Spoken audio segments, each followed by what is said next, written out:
Hello, my students. Good morning, good afternoon or good evening, dependendo de que horário que você está assistindo. Eu sou o professor Fábio e estamos com mais uma aula de língua inglesa. Desta vez nós vamos falar de Present Simple. Olha que legal. Bom, o que é o Present Simple? Antes da gente ir para o slide lá, explicar algumas coisinhas, dar alguns exemplos de Present Simple. Present Simple, basicamente, é o tempo verbal do inglês usado para a gente falar de coisas que costumam acontecer. É isso. Basicamente é para falar de fatos, falar de eventos, falar de coisas que são casuais. Então, isso é o Present Simple. E ele é o tempo verbal bem utilizado junto com o Present Continuous, justamente por conta dessa capacidade de indicar fatos, então coisas que são verdadeiras. Vamos começar hoje, então, já apontando para o que é, então, vamos ver alguns exemplos de frases empregando o present simple. Sarah reads a lot. Sarah lê bastante. Eu espero realmente que ela leia bastante, evidentemente. Sarah reads a lot. Quando eu estou falando isso, o que você entende? Isso quer dizer que ela lê neste momento? Não. O que eu estou indicando é uma coisa que ela faz com muita frequência. A lot é uma coisa que ela faz muito. Então, quando a gente fala de present simple, ou alguns de vocês já viram como simple present, na nomenclatura não importa muito, ela varia de acordo com o gramático ou com a editora. O que é importante é que isso é uma ideia de rotina. Então, a rotina de leitura dela é que ela faz isso com frequência. Aí, nós temos uma outra coisa. Water freezes at 100 ou 100 Celsius degree. A água congela a 100 graus Celsius. Isso é uma verdade, isso é um fato, isso é uma coisa factual. Então, quando a gente afirma isso, a gente está trabalhando com eventos que não são eventos que acontecem agora, mas são eventos que sempre que acontecem, eles acontecem do mesmo jeito. Então, a gente normalmente diz que são eventos que sempre aconteceram, eles acontecem do mesmo jeito. Então, water freeze at 100 Celsius degree, então a gente diz que ele sempre acontece da mesma forma. E aí, então, a gente tem o tal do present simple. Present simple é utilizado basicamente para três coisas. Para fatos ou eventos que são permanentes, ou seja, que acontecem sempre. Então, o fato ele não muda, ou o evento ele não muda. Para alguma coisa que acontece com regularidade ou com frequência. E para alguma coisa que acontece neste exato momento. E esse uso aqui, ele é um uso bastante interessante. Neste exato momento, é no momento em que você fala, ou no momento em que você está falando. Então, alguma coisa que está acontecendo, right now. Esse right now é no momento em que eu falo. É diferente, por exemplo, acabou de acontecer, aí já não é mais o present simple. Aí você utiliza outro tempo verbal, no caso seria o present perfect. Então vamos ver aqui alguns exemplos. They play soccer every Wednesday. Eles jogam futebol toda quarta-feira. Esse é um evento que eles fazem com regularidade. Note que quando você trabalha com regular action, você tem sempre algum termo ou alguma expressão que indica de quando em quando isso acontece. Você também vai ter muitas vezes advérbios de frequência, que a gente vai explicar daqui a pouquinho como eles funcionam.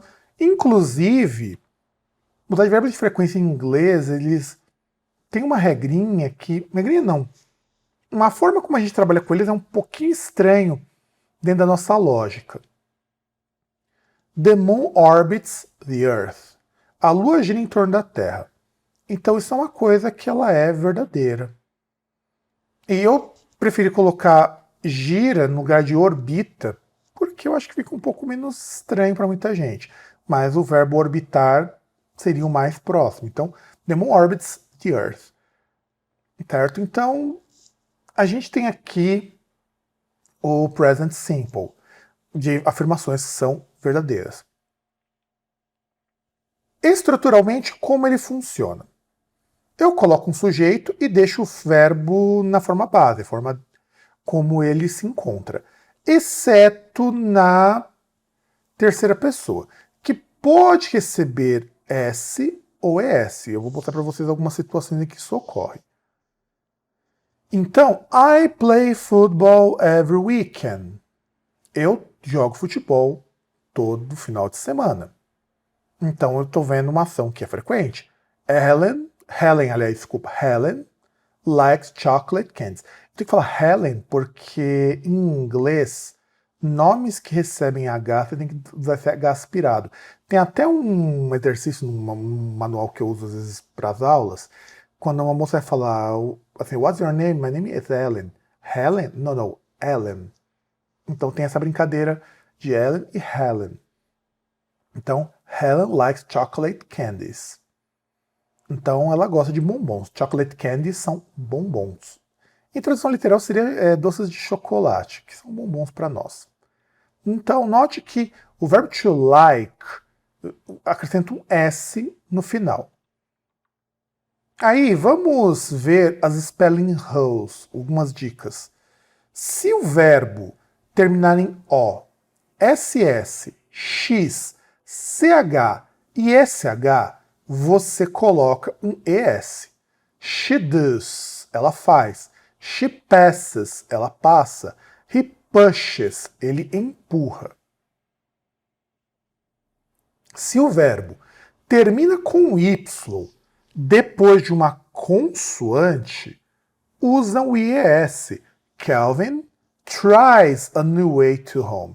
Então, Kelvin tenta, experimenta um novo caminho para casa.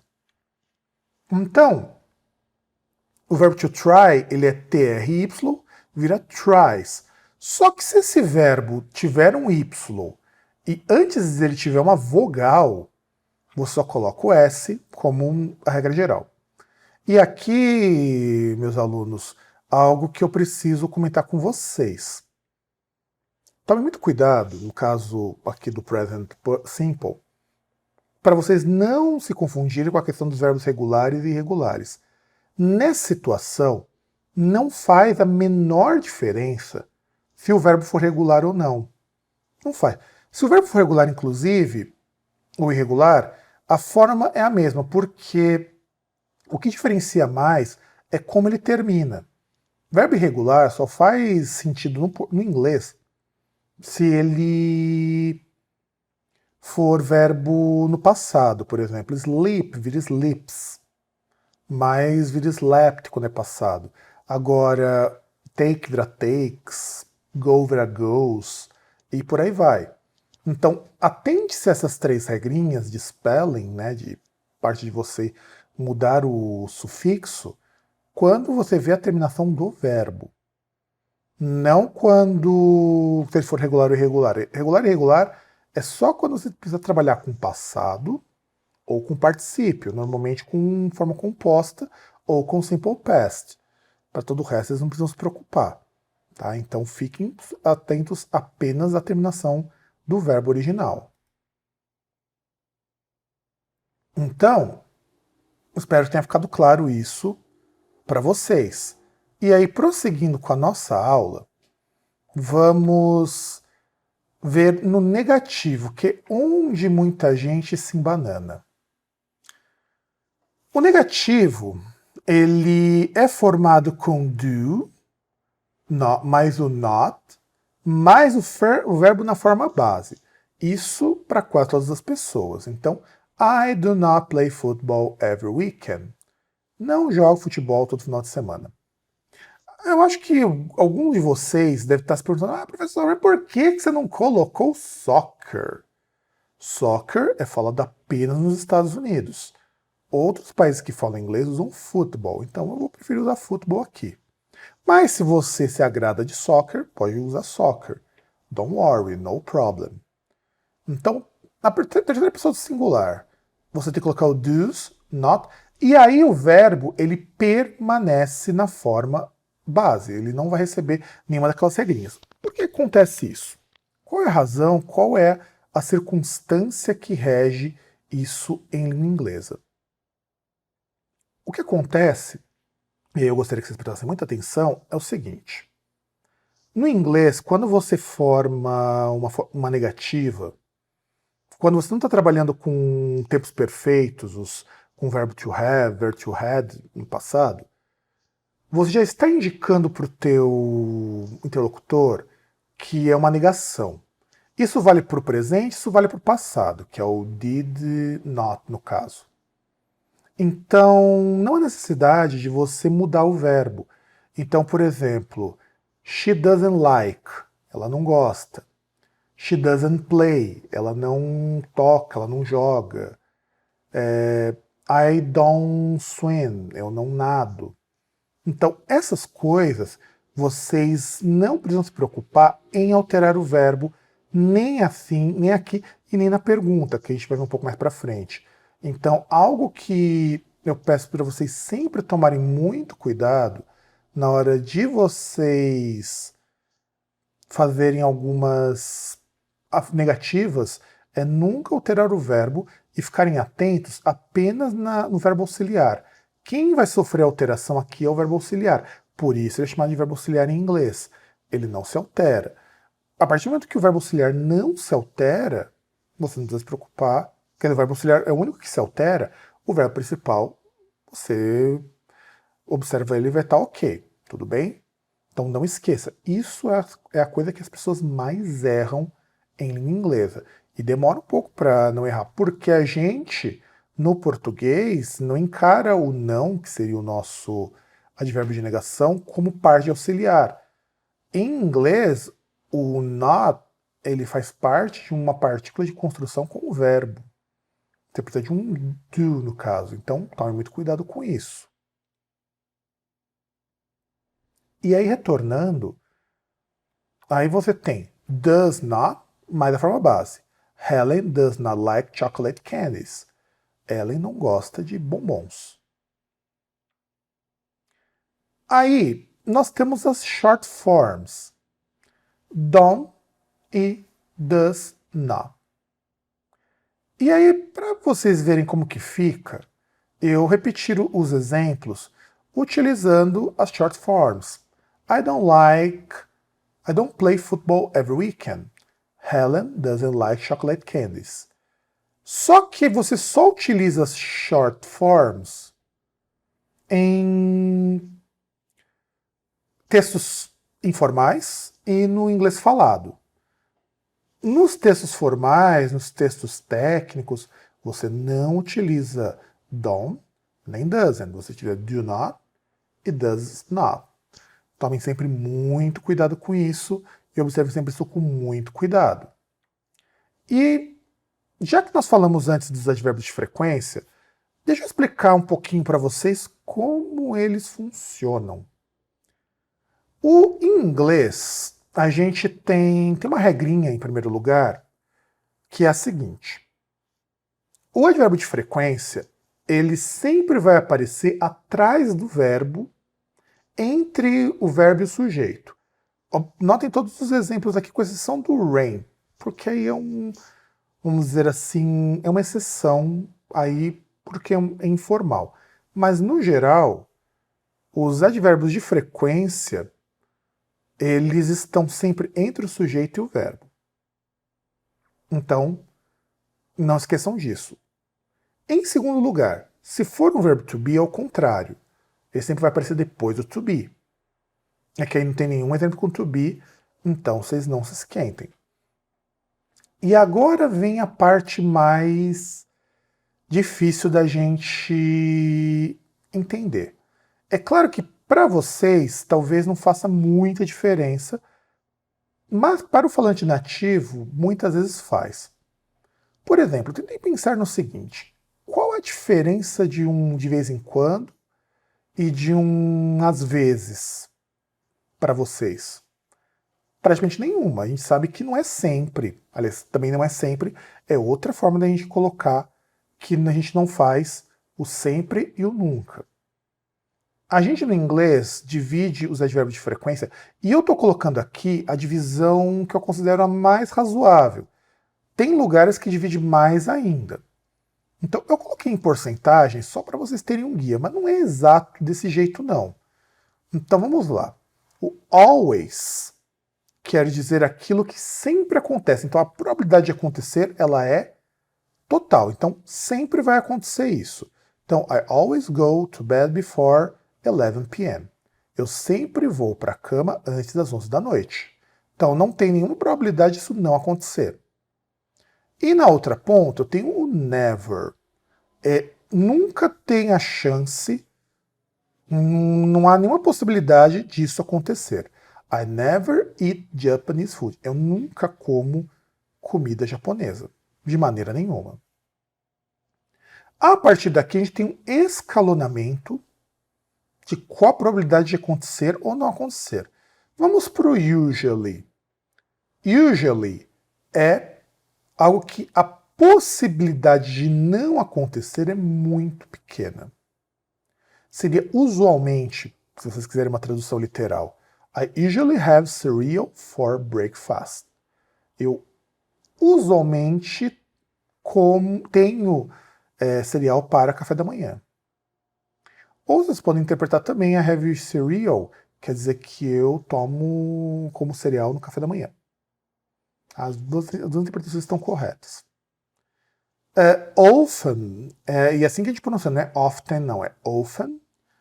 E frequently, eles são equivalentes. Tanto que how often é a pergunta que você faz para as pessoas de qual a frequência que se faz algo.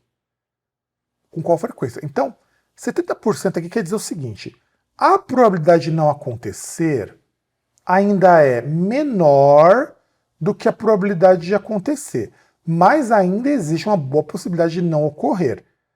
Então, por exemplo, a gente imagina assim, a chance de acontecer ainda é um pouco maior, mas é mais provável, mas existe uma probabilidade boa de não acontecer também. Então, por exemplo, quando você tem o usually, a probabilidade de não acontecer é muito pequena, é muito remota. Aqui já é um pouquinho maior. Então, it rains frequently in London. Então, chove frequentemente em Londres. E o frequently, ele aparece também depois de rain, porque ele é um advérbio de frequência que ele é feito por sufixação. Se fosse often, você colocaria antes de rain. Então, it often rains frequently in London. Sometimes é o meio termo. Sometimes as chances de acontecerem e não acontecerem são iguais. Por isso está no 50%.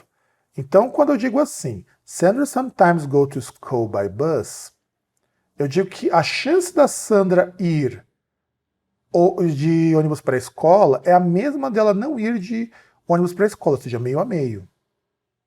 Então, as chances das coisas acontecerem ou não acontecerem são iguais. Occasionally, a chance de não acontecer é maior já, mas há uma boa chance de acontecer. Então, my brother occasionally comes later from work. Então, meu irmão ocasionalmente chega tarde do trabalho. Então, quer dizer, ele não chega tarde do trabalho tantas vezes, mas muitas vezes ele acaba chegando. Imaginemos o seguinte, numa semana de 5 dias, de 5 dias úteis, ele chega 1 ou 2 dias durante o período. Então a gente entende como é occasionally. Ou então no mês, em 22 dias, ele chegou 8. Alguma coisa assim. Hurley, seldom, a chance de acontecer é muito, muito, muito pequena. Então, quando a chance de acontecer é muito pequena, a gente entende assim.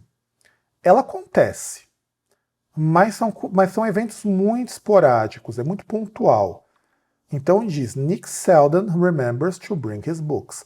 Então, Nick pouquíssimas vezes se lembra de trazer seus livros, ou seja, ele quase nunca traz.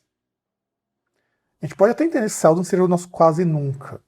Hurley, que é o raramente. Hurley Angie Hurley wakes up after 7 o'clock. She's an early bird. Então, Angie raramente se levanta depois das 7 em ponto. Ela é...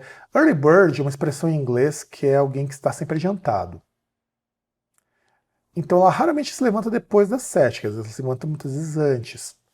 Então, raramente, quer dizer, 5% de chance que aconteceu uma vez no ano. Isso. Então, isso não vai acontecer com tanta frequência. Uma ou duas vezes no ano acontece isso. Então, isso é o Hurley. Então, isso daqui em inglês é com qual frequência as coisas acontecem. É claro que a gente não precisa se preocupar tanto com essa precisão, até porque mesmo eles não usam com tanta, vamos dizer assim, com tanta metodologia, eles não são tão metódicos. Mas, eventualmente, quando você vai dizer o sometimes, eu acho que é importante vocês se fixarem muito no always, no sometimes e no never.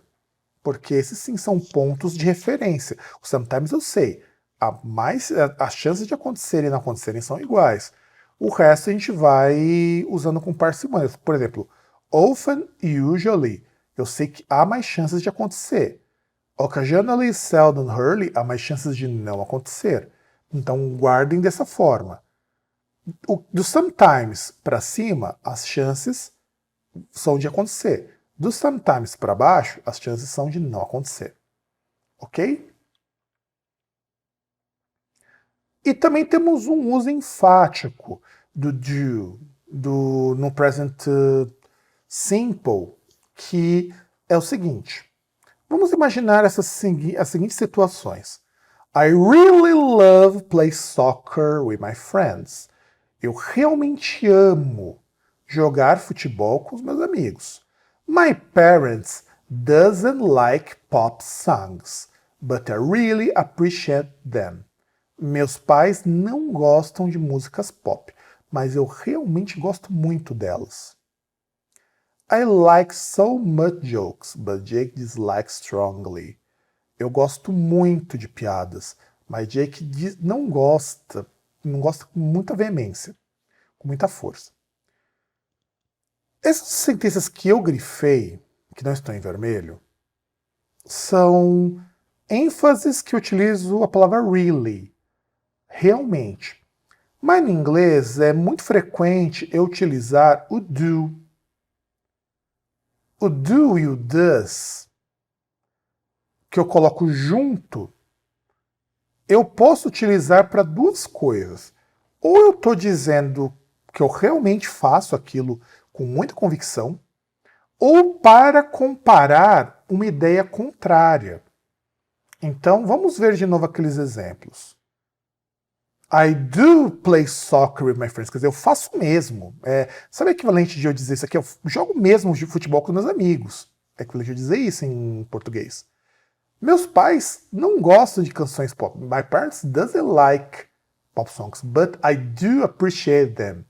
Meus pais não gostam de canções pop, mas eu gosto pra caramba, eu gosto de verdade, eu realmente gosto. Mas eu gosto.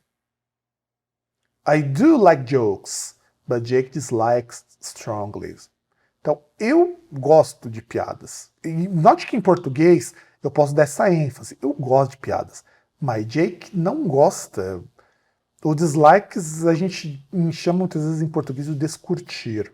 Mas não é bem uma tradução correta. E aí, para a gente chegar próximo do nosso fim, que essa aula já está quase acabando, fazer interrogativas. E eu errei a digitação aqui nesse slide para variar.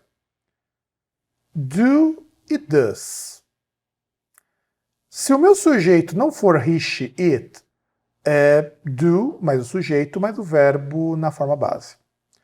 Does, se for he, she, it, mais o verbo na forma base. E aqui alguns exemplos. Do you like pop songs? Você gosta de canções pop, ou canções de pop, ou de música pop?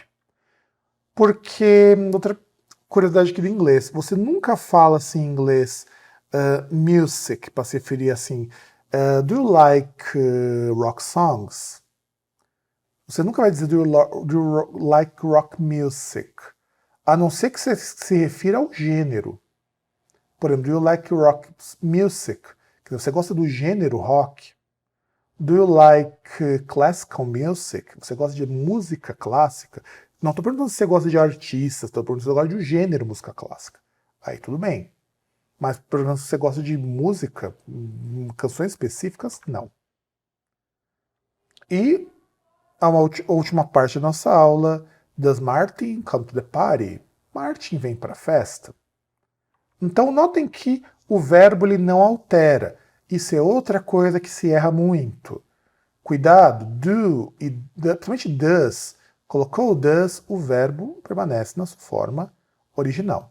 Então, basicamente, meus caros alunos, isso daqui é a nossa aula de Present Simple.